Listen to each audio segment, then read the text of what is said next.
Hello everyone, welcome you all to this new video.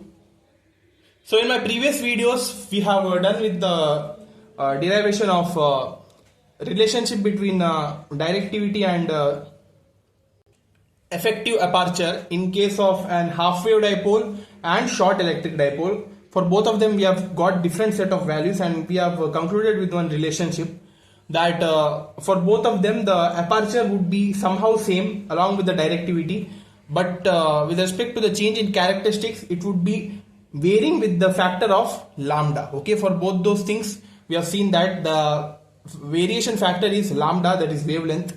So yeah, those two videos I have already done it. Those who have not watched it, please go and watch it. It is available just before this video. Okay, so those who are new to this video, your job is to like this video and subscribe to our channel and stay updated and watch all our previous videos for this subject. Okay, so this is the last video with respect to the concept from module 3. Then in the next video I am going to solve some problems and we are going to be starting with module 4 as soon as possible. Okay, yeah, so let us get to the today's concept now, that is related to radio communication link or Friis transmission formula. So this is very important. So they might be asking this derivation to derive the Friis transmission formula with respect to the transmitting and receiving antenna. You should be deriving with some parameters till now whatever we have discussed. Okay, so let us start now. Consider one simple transmission and reception block which is connected by two antennas, that is TA and RA. TA stands for transmitting antenna and RA stands for receiving antenna, and this R is the distance between these two antennas. Okay, so here are the parameters mentioned. PR is required for this Friis transmission formula. PR is the received power which is calculated in terms of watt. Then PT is the transmitted power.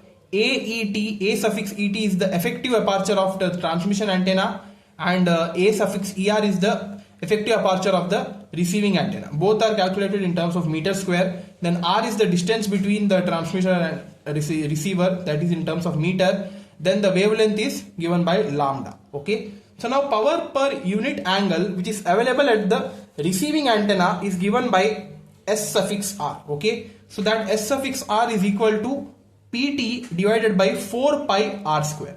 So this is available at the receiving antenna. Why 4 pi R square? 4 pi R square is simply the area of the sphere, right? Since we are considering the spherical coordinate system for all these parameters, so we should be considering with respect to that power per unit angle which is equal to the complete 360 degree. The area would be equal to 4 pi R square. Okay, so if antenna gain is given by GT, then the power per unit area is given by PT into some gain factor. We should be introducing it, that is GT divided by 4 pi R square. So now power collected by lossless matched the receiving antenna of the effective aperture with respect to the receiving antenna is given by PR, that is the power collected, that is also called as received power. So that is given by SR into AER. Okay, so SR is this term only, write it here, and AER. So total term PR would be equal to PT into GT into AER divided by 4 pi R square. So here now we know that GT is equal to 4 pi AET by lambda square. So with respect to that you should be substituting this GT term here and getting the relationship. So this is the antenna gain. It is given by 4 pi into aperture of the transmitting antenna divided by the square of the wavelength. Okay, so this you substitute here, that would be now PR is equal to PT into GT is 4 pi AET by lambda square into AER by 4 pi R square. So 4 pi gets cancelled, so we are left with PR is equal to PT into AER AET divided by lambda square R square. So here now for Friis transmission formula, it is the ratio of received power divided by the transmitted power. So that's why you should be bringing this PT to other side. So now it would be PR by PT, or the ratio of received and transmitted power is that is equal to the effective apertures of both the antennas are getting multiplied, AET into AER divided by lambda square R square. So with respect to wavelength and distance, the product of effective aperture would be giving you the ratio between the received power and transmitted power, and that is given in terms of Friis transmission formula. Okay, so this formula is very important, this relation, so they might be asking this question also, so note this down. Okay, so now let's get to one more concept which is related to the antenna field zones. Okay, so let us see now what do you mean by antenna field zones. So it is nothing but the near field and far field zones, which we have already discussed.